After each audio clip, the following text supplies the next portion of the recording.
Have you ever been added to the wrong group chat, and instead of leaving, you accidentally became the leader? Yeah, that was me. It started last spring when I got a notification saying, "You've been added to Ahmed Annihilation Team." I assumed it was my coworkers venting about our department supervisor, Mr. Ahmed, because half the office complains about him on a weekly basis. The names in the chat looked familiar enough: Samira, Imran, Leela, all common names at work. The profile photos were blurry, chaotic selfies again, normal for my coworkers. The first few messages were harmless. Someone griping about the microwave breaking down again. Another complaining about assigned parking.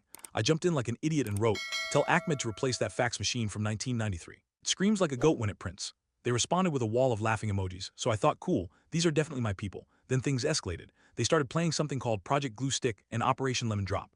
I figured they were dramatic names for office pranks, like covering Ahmed's desk in sticky notes or swapping his stapler with a toy. Trying to join the fun, I suggested, we should switch all his pens to crayons and put googly eyes on every photo in his office. The chat exploded. Samir wrote, "This man is a genius." Imran said, "We found our strategist."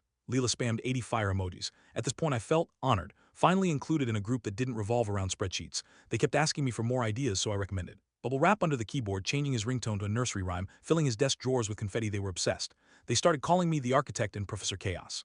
A week later, they told me Friday would be the final showdown. "We take Ahmed down once and for all," they said. "This will go down in history." I assumed Ahmed must have made everyone miserable for this level of passion. Friday arrives. I'm at my desk eating leftovers when suddenly the entire office erupts. The fire alarm starts blasting. Hundreds of rubber ducks flood the hallway. Every computer monitor starts playing a slideshow of Mr. Ahmed's most embarrassing photos, including one where he's dressed as a ballerina. My coworkers are losing their minds. Security is sprinting around like they're in an action movie, and there stands Mr. Ahmed, purple with rage, yelling, "You've been hacked. Someone sabotaged US. Call the authorities." Meanwhile, I'm just sitting there with a fork in my mouth thinking, oh no, my phone buzzes. The group chat is celebrating like they just won a championship. Best senior prank ever. Ahmed's reaction was legendary. Class of 2024 forever. Shout out to our mysterious mastermind, senior. Prank class of 2024. My soul left my body. I hadn't been talking to coworkers. I had joined and actively led a high school senior prank group chat.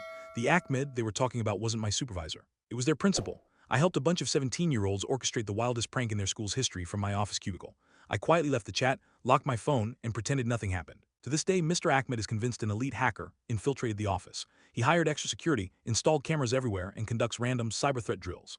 Meanwhile, somewhere across the city, a bunch of teenagers probably still talk about their mysterious prank mentor who vanished after graduation. Little do they know, their criminal mastermind was just a clueless accountant who thought he was complaining about broken appliances with coworkers.